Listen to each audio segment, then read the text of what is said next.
Já, Benni, þetta var hörkuleikurinn í kvöld. Heldur betur maður.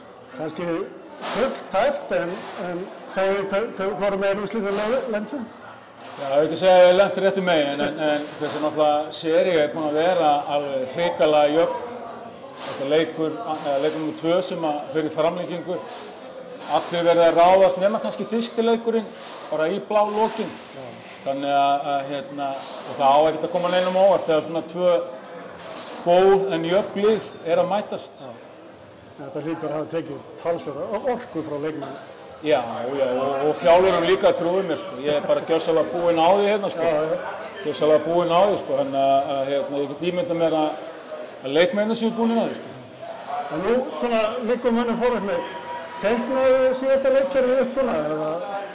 Ég teiknaði upp kerfi með nokkrum möguleikum, en þú veist, fyrsti möguleiki var að fá lay-up, síðan var að fá alley-oop og svo koma út í þriggjastaðaskotið.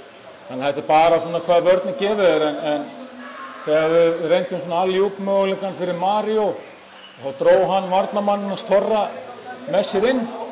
Þannig að Þorri galopnaðist þarna á toppnum, en ég ætla ekki að fara að taka krediti fyrir þetta.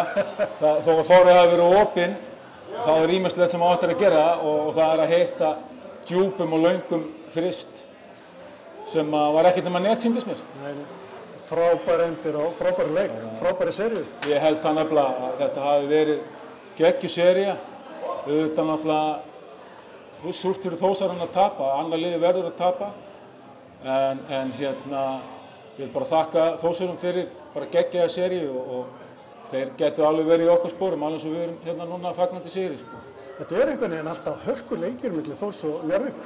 Já, þetta er það bara ennileiturinn, eða? Það geti verið. Þetta eru bara tvö topp félög og alltaf skemmtilegi leikir, þú veist. Bæði lið spila hann í bolta, skemmtilega bolta og með góða og skemmtilega leikmenn. Þannig að alltaf skemmtilegir áhorfs og ég held að Köruboltahreyfingin og íþróttaáhugamenn hafi bara skemmt sér vel yfir þessari seríu. Engin spurning. Það var bara næsta verkefni. Það var Valur í undanúrslitum. Já. Hvernig leggst það í þig?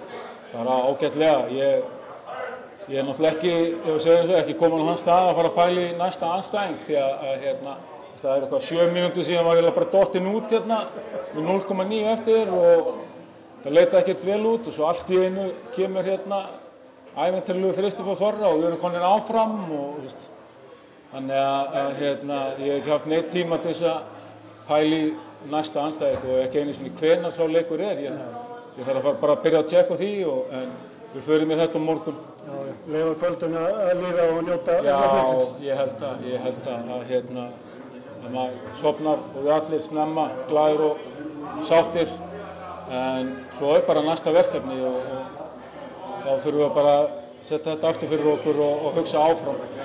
Og þegar þið eru búin að vinna Val, hver er þá draumamótari í úrslitum?